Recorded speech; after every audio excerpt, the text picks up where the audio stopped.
Right, peace to the family. Greetings, greetings, greetings. Greetings to the family, peace to the family. Let y'all come into the building.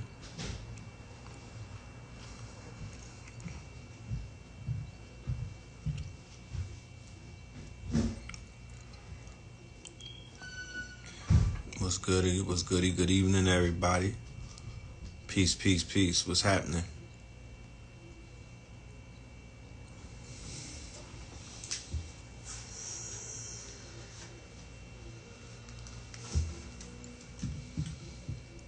Elevation Part 3 next week. Wow, it's next week. That's fast. Yeah, it is. Time is going real fast.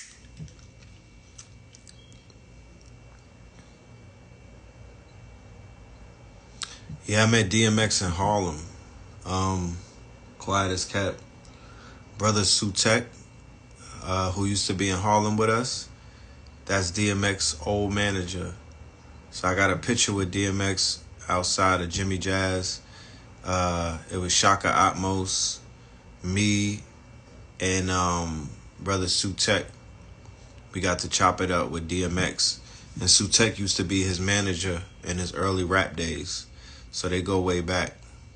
He was very humble, you know. He was very humble.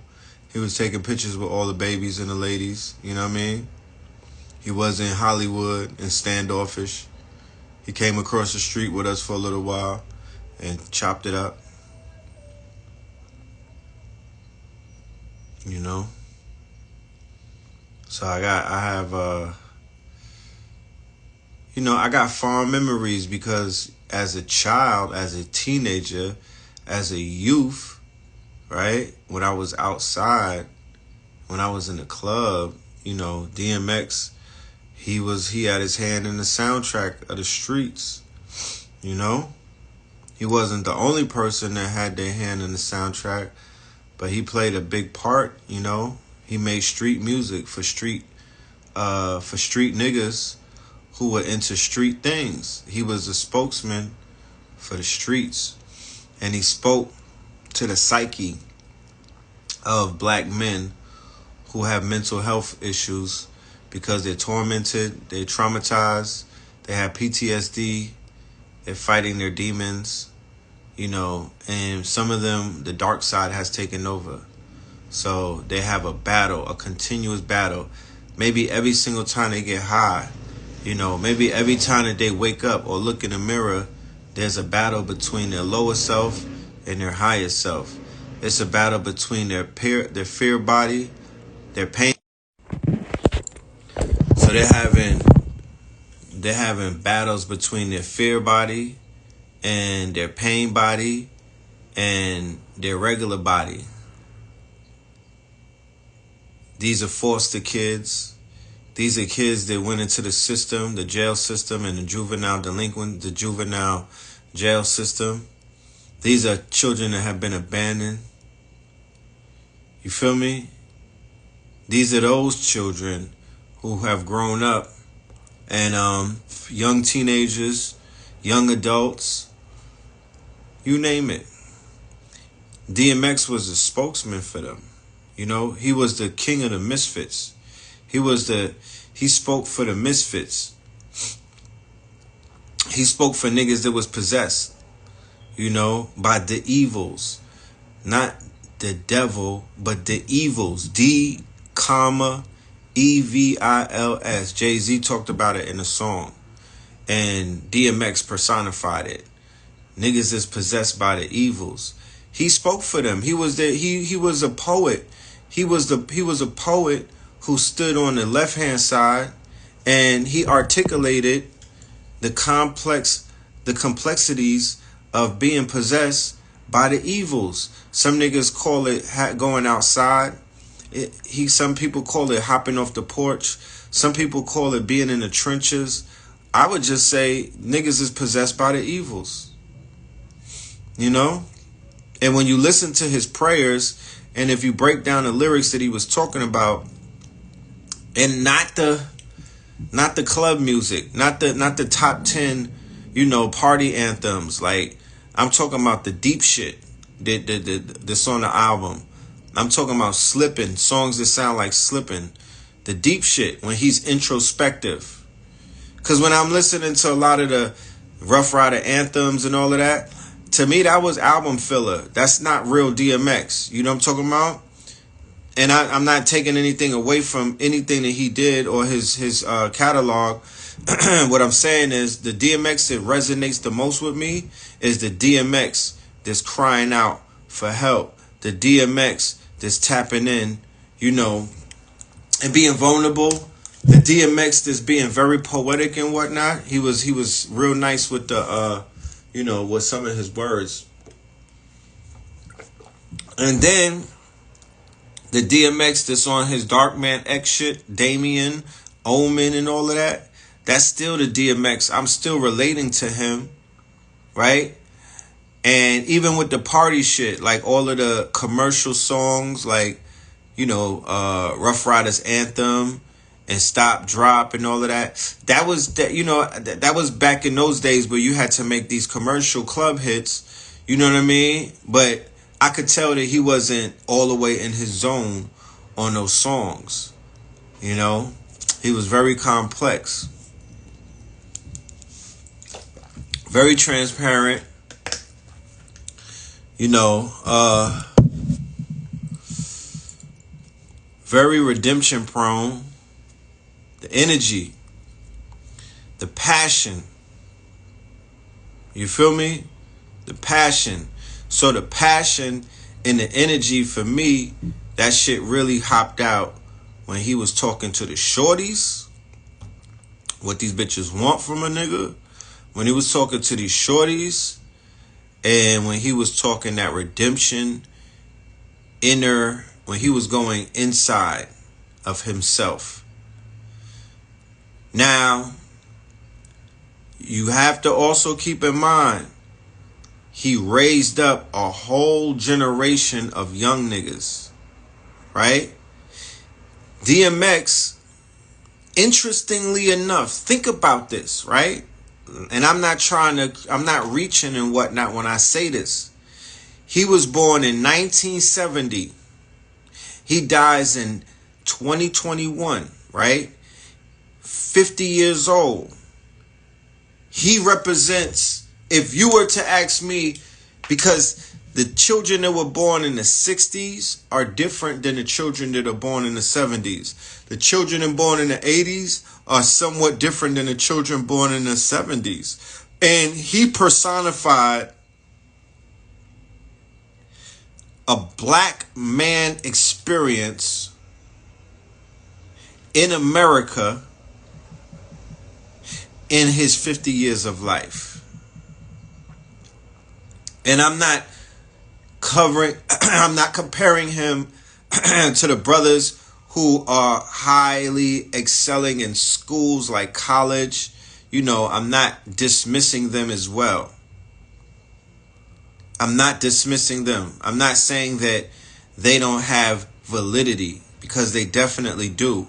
What I am saying is DMX personified the latchkey kid. He personified the bastard of the party. He personified the crack babies. He personified children growing up when the hood was fucked up with heroin and whatnot. He personified the hate you give little infants fucks everyone. He personified thug life. He personified thug life. I was born in 1975. DMX personifies the hate you give little infants fucks everyone. Tupac coined that term. And if you were to ask Tupac, how did he feel about that? But because DMX came after Tupac, Tupac did not get to experience what was DMX. DMX is a result of Tupac. Tupac ran so DMX can fly, right?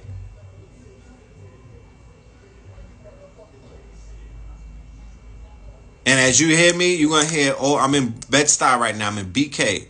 You're going to hear all DMX from all the cars. The hashtag is on Twitter trending right now, blasting DMX.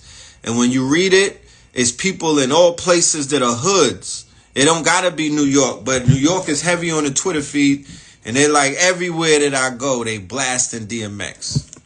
I heard DMX whole fucking playlist in a span of a 2 hours in New York today.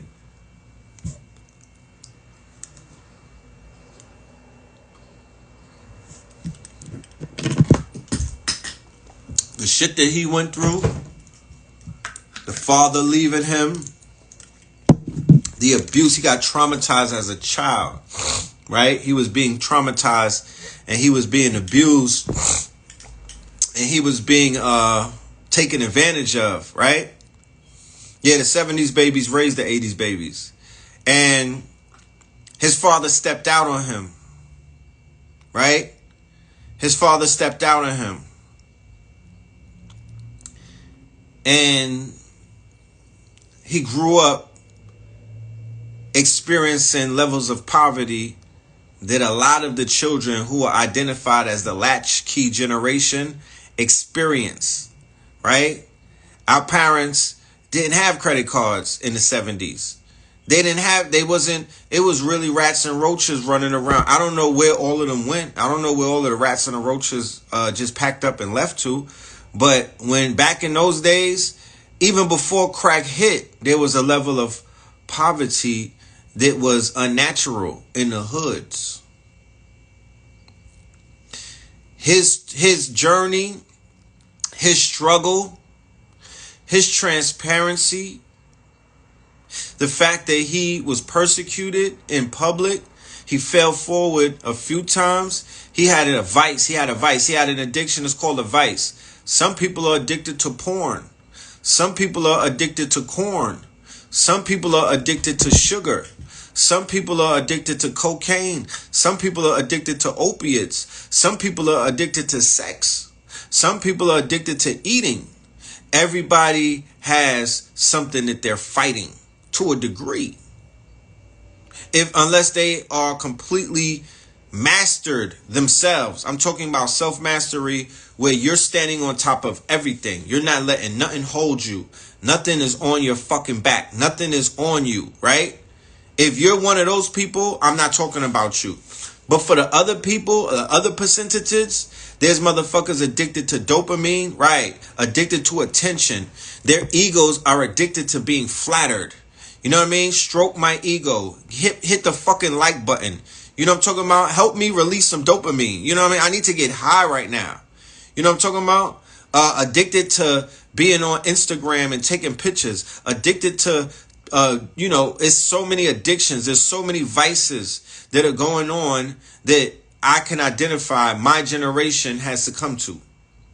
I'm talking about the motherfuckers in this 50-year clip who were born from the 70s leading up to now. And everybody after that. So when I see DMX, I'm like, yo, he is an archetype, right? The same way that Tupac Shakur was an archetype. He represented a whole fucking group of people. He represented a mentality. He represented a way that certain people walked and talked and they fashioned themselves after this man. That's what you find in Earl Simmons. There were people who were fashioning. This niggas from New York that went out of town and started talking like DMX just so they could sound like they from New York. It's certain niggas that start wearing one pant leg up and walking dogs and whatnot on the big chains and whatnot. Niggas wearing dog collars just because of Dark Man X. It's niggas out here to cut their hair off, went bald and whatnot, and just walked around with an ice grill just so they could be like DMX. Yeah. So the reason why he is resonating with so many people, right? And the reason why he resonates, I'm still trying to explore what is it about death? Is it the finality of it? Is it the fact that we live as human beings on this finite planet that that death makes us react in a way that life does not? Where we see the value in you after the race is over? And not when the race is taking place, not when the marathon continues. You can't assess no one on this planet's worth or value in its totality until you run up the motherfucking check, until it's over. until it's over. You know? You get your accolades and your awards from the academy and things of that nature, but the true reward is in death. That's the true test of, did you really put in that work, my nigga? Them cars that you was driving, you know what I mean? Them clothes that you was wearing, them bottles that you was popping, are they going to motherfucking store your legacy? Or are you going to find out that you were fighting a whole bunch of other niggas in the club or whatever little circle that you're in to try to stay above water, and y'all niggas drowned each other out? You know what I mean? Because nobody's going to remember either one of you for the stupid shit that you were doing trying to get some attention. Or is it when we live our lives, right, with a purpose, and we live our lives, you know, open and as an open book, even if we're struggling? No filters. You feel me? No Photoshop. You dig? No filters, no Photoshops, really like open and raw. Allowing people to see the humanity in you. Allowing people to see that you're not picture perfect on fake ass Instagram. And that you're not out here trying to impress every single fucking person that's following you. And you know that that's impossible. Being able to be yourself. Being able to be open. Being able to be transparent. Being able to be fallible. Shit like that. You know what I mean? People remember things like that, and they appreciate things like that. They relate to things like that, and they will reward you in your untimely demise whenever it happens, if you decide if you're going to be a person that's going to be like that. Because truth be told, you don't realize how many people you may be helping who may live vicariously through you because of your examples that you are giving forward as you live your life. You know what I mean? People talk about living freely. Oh, let people live freely and whatnot. Well, that's still you know, the jury is still out on that. What exactly does that mean? You know what I mean? To defy all fucking rules, to defy all the morals and the values that your parents taught you, and just do what the fuck you want to do? Is that living freely? Is that what you niggas call freedom? Or is it being disciplined and not in fighting your urges, and fighting your lower self, and fighting your desires, and resisting that shit, and saying, fuck that, I'm going to sacrifice all of this shit that feels good, you know what I mean? All of this shit that looks good, I'm going to sacrifice that for the shit that doesn't. I'm going to sacrifice that for the shit that's a little, you know, bitter. I'm not going to go for the sweets all of the time. I'm going to eat the fucking bitters. I'm going to chew on the spicy peppers and whatnot. I'm going to burn a little bit. You know what I mean? I'm going to burn a little bit. I'm going to be a little bit uncomfortable, because I know on the other end of that, I will be rewarded, instead of taking the easy way out and then utilizing, I'm just living free, as a fucking cop-out.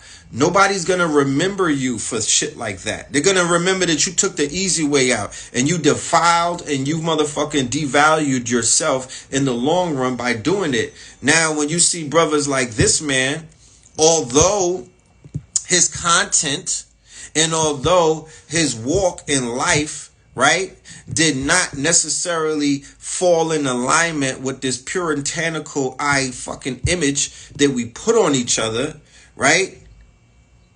He was very transparent with his flaws and whatnot, but what I never saw him do was put his fucking head down. You know what I'm talking about? What I never saw that man do is put his head down and be ashamed of the shit that he has done. He always confessed to his flaws. He always confessed to his weaknesses and his shortcomings. He always asked for help. He reached out. He was talking to Sky Daddy. He was talking to his family members. He had no one that he can trust. So when you live like that and you can't trust the people around you, we can't judge individuals when they find somebody outside themselves to be their motherfucking saving grace, because they're like, at least this nigga Jesus is not going to pick my pockets. He's not going to stab me in the back. And obviously, apparently, for him to make it to 50, somebody had to be there for him multiple times. This motherfucker knew about miracles because his life was a testament to the miracles of divine intervention. He was living a different life than the average nigga. He was on the motherfucking edge. He was flirting with death like a motherfucker. You know what I'm talking about? He was talking her drawers off. He was flirting with death a lot. You feel me? So his faith, right? What did he say? As small as a mustard seed. The faith. What do you have faith in? What do you have faith in? What do you wholeheartedly believe in? You feel me? That's what he was left with. He was left with that faith. And I ain't talking about Evans either. He was left with the faith, and the faith got him through some dark ass motherfucking days. And as a poet, he was able to articulate. He was able to articulate that, and he was able to share that. I did a live yesterday where I was talking with a young man. He was interviewing me at the age of 15. 15. And I was talking about the older generation dropping the ball and not raising the younger generation properly. Now, when it comes to certain artists and whatnot who put out music and they spoke their minds and whatnot, I would say that a person like DMX, you know, is an OG, and he's loved by the youth and the younger generation because he did what a lot of old heads didn't do. He was transparent. He was giving up game. He was telling you about real shit in life and how to deal with it, because some of us do have life and death situations that we're going through. Some of us do have to sit down and contemplate taking another life in order to preserve ours. Some of us do have to sit down in a fucking box for 90 days in the dark and whatnot because, you know, somebody wrote us up or some shit, or we getting penalized or punished for what it is. Some of us have those type of lives. You dig what I'm saying? Some of us are contemplating, should I be a drug dealer or a doctor? You know, a lot of the young brothers don't have big brothers and uncles and fathers in the house. So they look at the rappers. You know what I mean? I wouldn't look at DMX and then be like, yo, I'm going to go take drugs tomorrow. You know what I mean? I would be like, I'm thanking DMX for showing me the example of what not to do. That's some big homie shit. Because he's not telling you, it's not like he was on dope and he was making on dope songs. He wasn't doing Molly Percocet, crack and coke. He wasn't doing those type of songs. Go and listen to his catalog. To be honest with you, the only time that he would really talk about drugs is when he was talking about his battles. He wasn't a trap rapper. You know what I mean? He wasn't a trap rapper. He was a preacher. He was a teacher. You know what I mean? He was a motivator. You feel me? He was a motivator. And whatever he went through as a child, no Grammy, no record sales, nothing, none of that could heal him. He needed to be healed properly.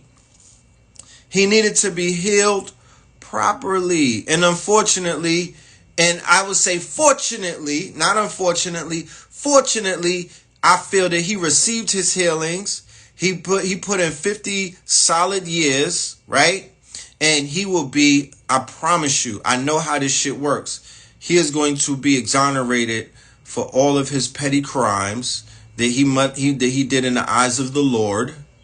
And he's going to be he's going to be ascended inside of hip hop culture as one of the icons. He's going to sit amongst all of the great ones. I promise you. And a lot of his sins will be washed away. And those sins will be the fact that he had a vice and he had an addiction. And I could go on and I could be on this live for hours and name some of the people that I know who have vices and addictions. Yet and still, these people still happen to be great men and women. You understand? That's not the telltale sign to fucking cancel somebody, especially in this culture. when this whole goddamn culture is founded on shit like that. We can't, if we talk about canceling that, we might as well all jump out the window. Right? So we have respect, we have honor, and we have love for all of the people in this community and outside this community who have transformed before our very own motherfucking eyes and who are dealing with whatever they're dealing with. And they're able to deal with their fucking issues. They're able to deal with their addictions and their pain and their trauma and their vices in ways where they're allowing other people to grow and other people to benefit and other people to learn from what the fuck that they went to. That is not an easy thing. The fact that I could speak in public like this, everybody can't do that. You know what I'm talking about? Everybody can't sit in front of a camera and have a conversation. Everybody can't get up in front of people and have a conversation and just talk from their heart and tap into their passion. That's not that's not a trait that everybody has.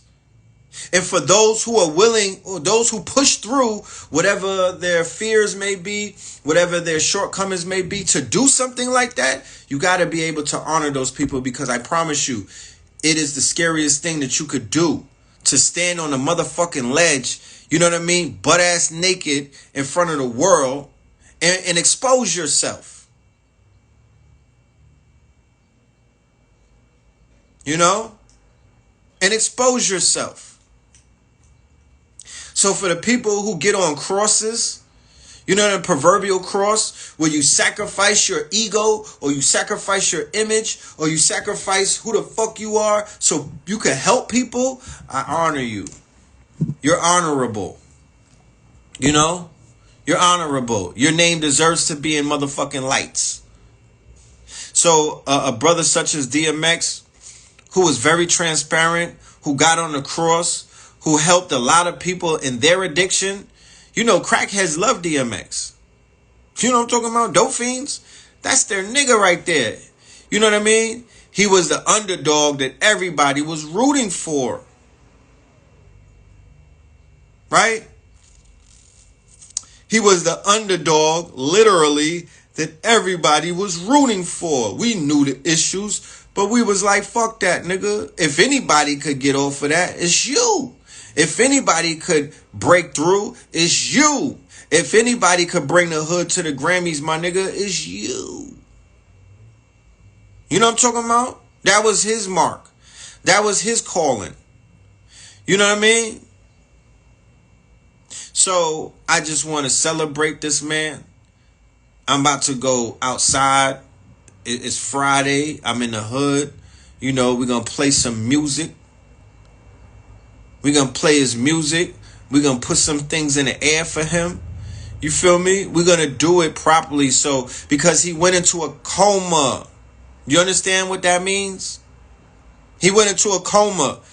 Theoretically, he could be walking around, booking the studio and everything in his head, and would never even know that he died. He was in a coma. You don't know if he even knows that he's not here anymore, fam.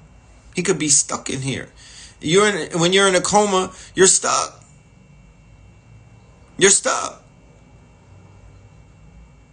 He could be living his life, playing his new album, calling people up, going on Instagram, liking pictures and everything, still thinking that everything is okay.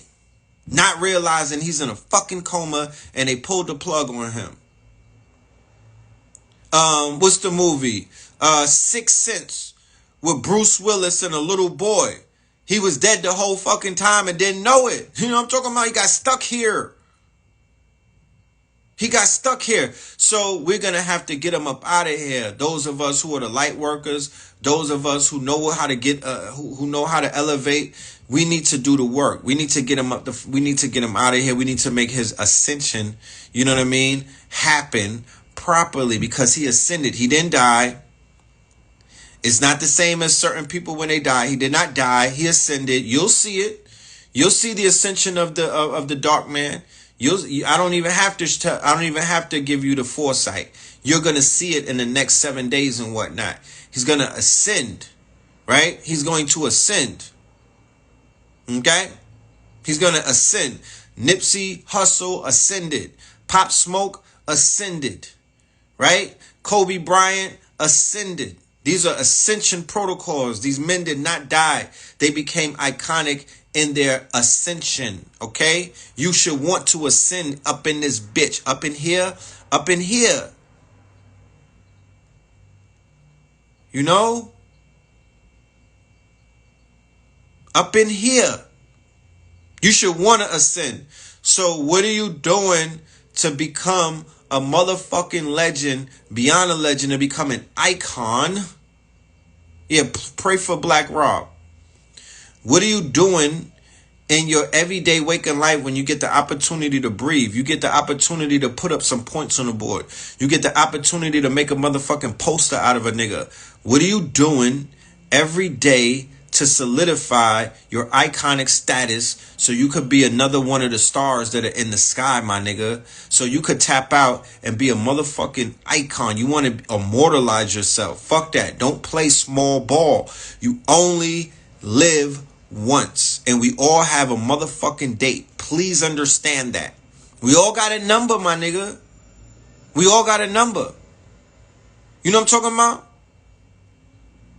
We do.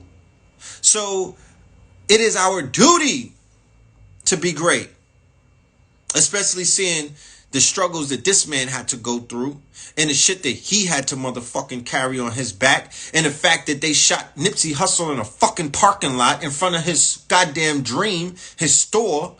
We should be putting a lot of shit on our backs and being iconic just because, my niggas, just because these motherfuckers are trying to stop us. Just because these Peckerwoods and all of these other motherfucking, these minions and whatnot, they trying to stop our greatness. So our ancestors are greater than any finite thing on this fucking planet. We owe it to them to shine our lights. We owe it to them to be very transparent and to dig into the core of our gifts and our talents. His gifts was his voice and the fact that he was wild passionate and he was a poet, right? What are your gifts? Everybody's not for the stage. Some of y'all are here to build the stage or work the lights. What are your gifts? Find out what your gifts are. Find out what your talents are. Find out what your fucking story is and tell it. Okay? We live in a quantum reality right now. DMX did not die. He multiplied. There's going to be millions of DMXs in the future. There are going to be thousands of Jay-Z's. There are going to be hundreds of Biggies. Okay, that's the world that we live in right now. Tap the fuck into it. Don't live limited. Okay, do not live limited. There's a changing of the guard. DMX is an archetype. He represents an older generation. If you go on your Instagram, there are people that are leaving us, that are in his age bracket, that represent what he represents. Those dinosaurs are no longer with us anymore. Okay, even his energy is not even, is foreign to this planet. DMX's energy is foreign to this planet. Dr. Sabi's energy, Nipsey Hussle's, Pop Smoke, even though that they're gone, I'm like, yo, their energy don't even work in this new paradigm. It's foreign to this new paradigm. There's something else going on that they need them there. Okay? There's something else going on another plane. They're being summoned. They're collecting there's an army on the other side. Look at it. Look at the army that's being built for the other side. You understand? I call it the quantum realm. Look at the army that's being built on the quantum realm. You could line that dream team against any one of these niggas running around in this Malkuth, and it's a motherfucking tsunami, nigga. They'll get washed. Okay? I'm talking about on any level. On any level. Basketball, rap, weightlifting, arm wrestling, nigga. Macking the shorties. I'm just saying, you line up the legends that are on the other side to every single breathing person here, and it's still a motherfucking, it's still a shutout. Damn near. Yeah. Prodigy, ODB, Biggie, Pac, Pop, Nipsey, Sabi, all of the master teachers, Dr. Africa, Dr. Francis Cress Wilson, Dr. Ben, Dr. Clark. I mean, look at what's on the other side of this shit. Big Pun, Big L.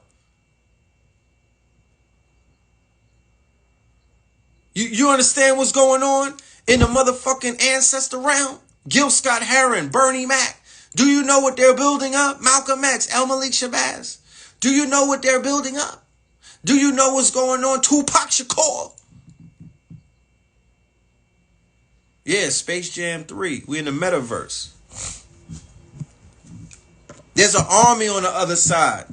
If you put shrines up, altars, and you put these images on an altar, and you light candles, and you talk to these people, and you play their music, and you keep their name, and you edify them, you'll be able to tap in. Prince, Michael Jackson, Whitney, my nigga, James Brown, Afeni Shakur, Geronimo Pratt, Gil Scott-Heron. Can nobody fuck with us? You understand? Can nobody fuck with us when we know to tap in to the Pantheon or the Ring of Power? Guru, Phife Dawg, MF Doom, my nigga. Nobody can't fuck with our people. I'm not in a state of mourning right now. I'm going to celebrate that man. Stack bundles, nigga. Huh? Stack. Chinks. Charlie Murphy, Red Fox, Richard Pryor, Kobe, Jay Dilla, Tiny Lester, Maurice White, from my guy from Midnight. We have a Ring of Power. We have a Pantheon, right? Stack, yeah, we got to tap into them. Don't be spooky. Pimp C, nigga. Chad Butler's here. Chadwick Boseman, nigga. T'Challa.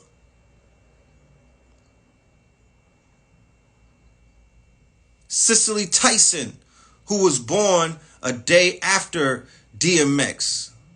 Left Eye Lopez. You understand? That's a powerful lineup. That's a powerful lineup. Marvin Hagler.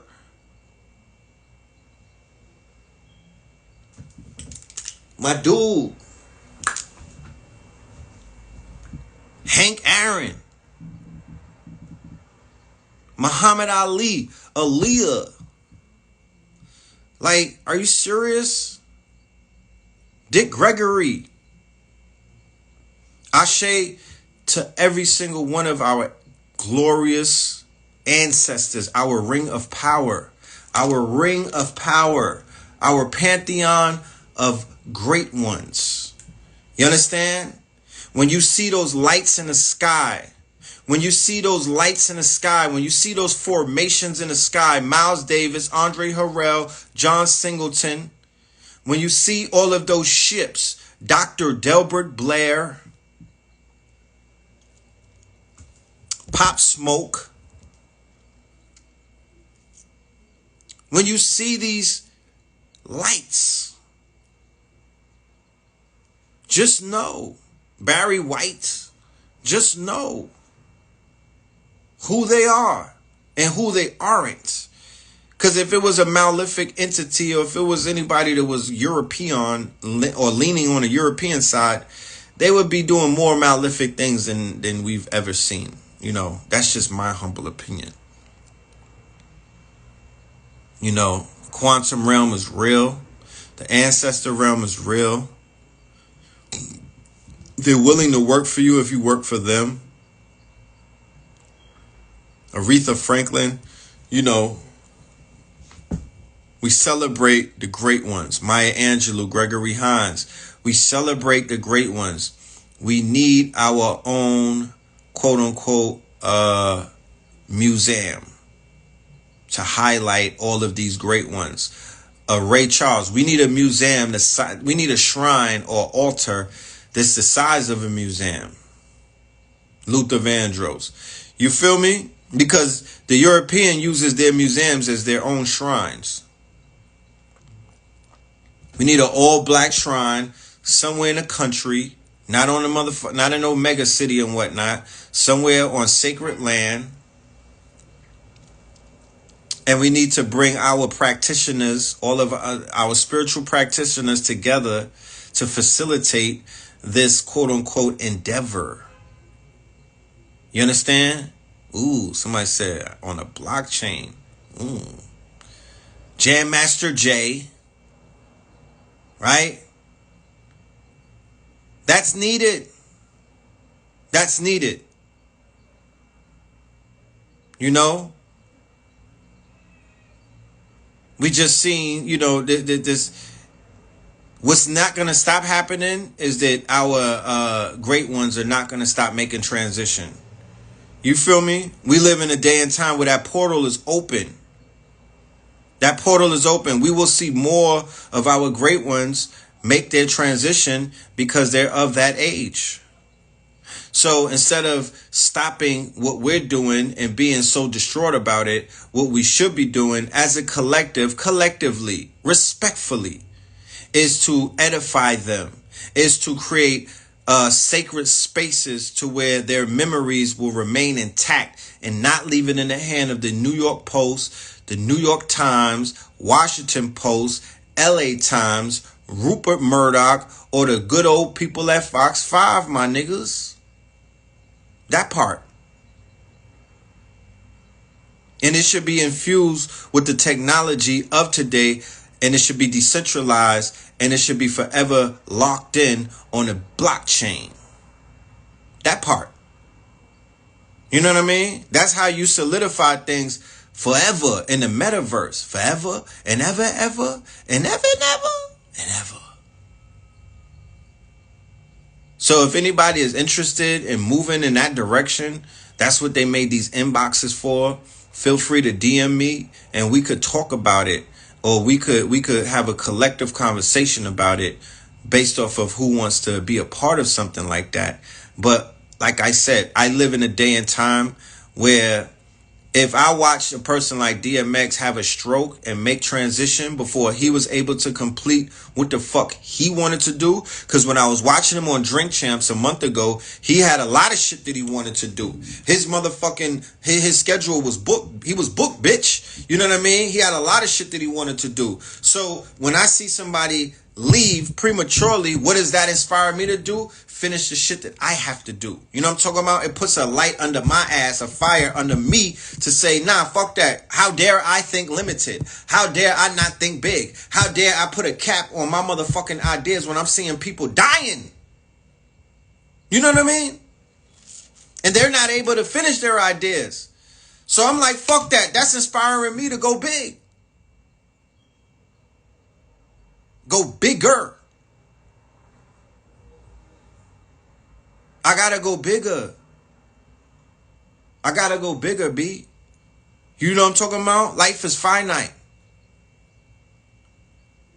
That's right. I want to leave empty. I want to get all of this shit out of me.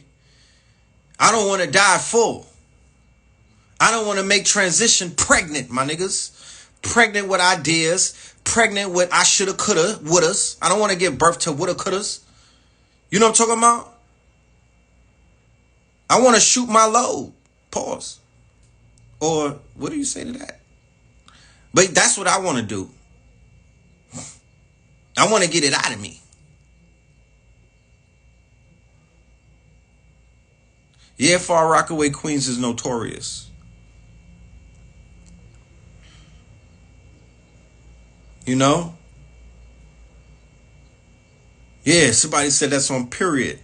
Yeah, period. That's on period. And exclamation and all that. So, I'm sure this whole weekend y'all going to be hearing a lot of people's thought pieces on DMX and how they feel about him and all of this other stuff. And I'm going to say one thing. We got to keep the fire underneath. If he died from vaccination, that's declaration of war. Right? Amongst our people. They took out a general. Okay? They took out a wounded warrior, but he was a general nonetheless. We can't allow shit like that to just be swept under the rug while we running around talking and niggas is following Dr. Fauci on Instagram like something is sweet. If he died from the jab, it's really up to his family to say what it is. It's only a day or two away before they verify if he had the jab or not. Once that happens, everything shifts, and that line in the sand even becomes bigger. Not against the people who have taken the jab, because we got family members who have taken the jab. We need to put we need to put love around them. We need to put a healing frequency around them, not chastise them, not cut them off, not abandon them, not treat them like there's some kind of fucking science experiments, even though they might be. You know what I mean? But we more so have to aim our energy to the people that's out here jabbing our people. I say that's the same people that put their knee on George Floyd's neck. You know what I mean? I'll say that's the same fucking institution. They're the same heartless, right? They're devoid of spirit. They would never be as transparent as DMX. They would never talk about the demons that they face or they fighting. They would never talk about openly who they love and hate. They would never be honest about their love for God, because whenever I hear one of those Peckerwoods or one of them people talk about it, I don't believe them. I don't see no passion. I don't see no motherfucking truth in them. I don't see none of that. When our people start talking it, I could feel and resonate with that. You know what I'm talking about? And I'm like, you know what, my nigga? I'm not into Jesus, but I know that you into Jesus. And nigga, I'm into Jesus as much as you into him. As long as you into him, I'm into him. Fuck that. If that's who you love, then that's who I like. If you like it, I love it, nigga. If it works for you, then work that shit. I'm not in your way. Go and work that shit. Do your thing, nigga. Go hop around. If that's whose hand you need to hold so you don't drown, that's what you're going to have to do then. Until you find a new hand to hold, my nigga. You understand? Some people is out here with no hands. No hands. You know what I mean? We could do it with no hands. But some people need their hands held. And it's no judgmental. No judgment whatsoever. Do you? This game called life, my nigga, I ain't seen nobody beat it yet. I ain't seen nobody beat it yet.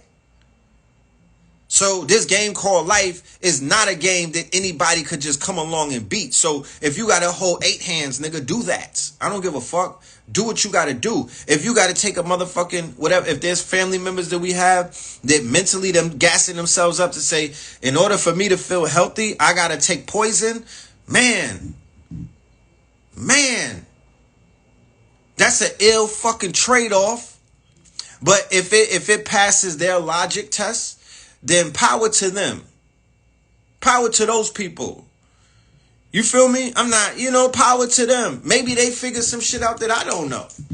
You know what I'm talking about? They working some type of hoodoo that I just don't know. You know what I'm saying? Power to them. But if it comes to find out that man died of that vaccination, a line in the sand is going to be drawn even further. Okay?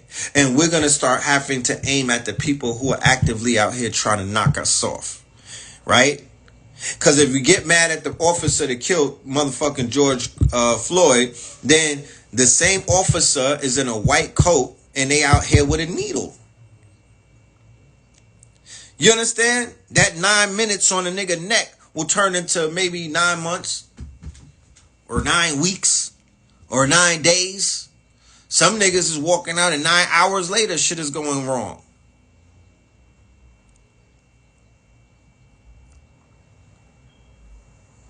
But respect to the living, you know what I mean? Honors to the dead, we see you. We solid enough to where we not gonna forget you while we here. We're gonna keep saying your name. We're gonna keep playing your music.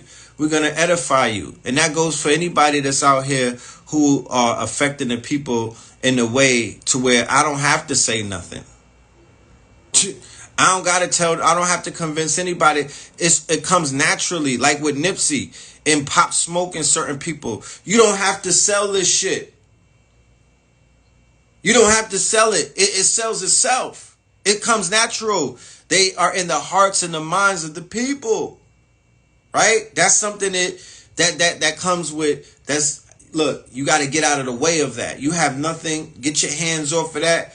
If you see that taking place, then you got to treat it appropriately. Yeah, real recognize real. And you look familiar. You know what I mean? When it's the people that elect who the fuck is there. You know, it's the people. We the people elect those amongst us who we are going to hold up and who we are going to edify and who are we going to call motherfucking legends and icons. You know what I mean? I have no place in standing in the way of any of that. That's the people's call. You feel me? We're going to talk about Prince Philip, I believe his name is, on another time. Because that was an interesting juxtaposition of two deaths that took place on the same day.